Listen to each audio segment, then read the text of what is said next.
This is what you might call the big picture, a view of the entire central portion of the city of Columbia, the capital city of the state of South Carolina.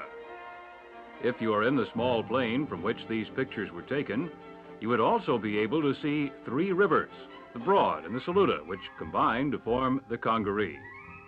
If you are higher yet, high enough to see the borders of the neighboring states of North Carolina and Georgia, you might also notice that Columbia is almost at the geographical center of South Carolina, is served by 4 railroads and 2 interstate highways, and is currently enlarging the airport to accommodate jet aircraft belonging to the 3 airlines which use the facility.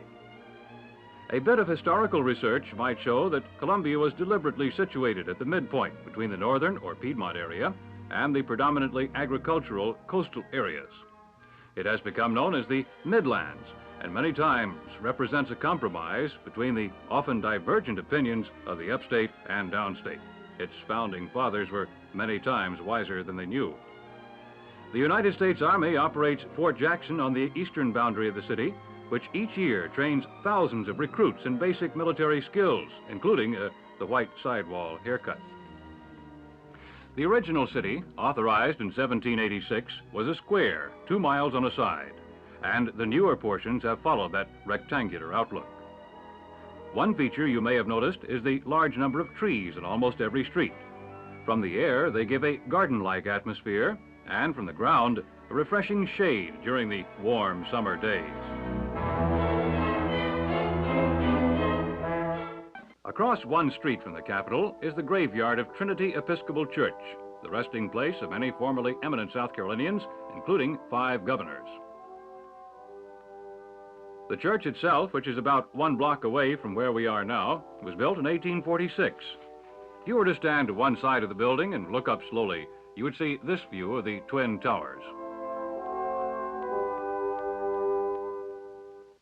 Aspiring local thespians find satisfaction in entering the arboreal gates of the town theater to take part in various dramatic productions, both light and serious.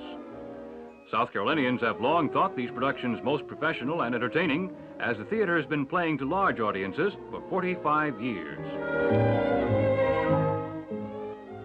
This is not a giant oven, but a planetarium, an adjunct to the Columbia Art Museum, which is housed in a beautiful old building. The State House is 3 blocks away, but still quite visible. The museum conducts classes in art and also has a junior museum for the small fry.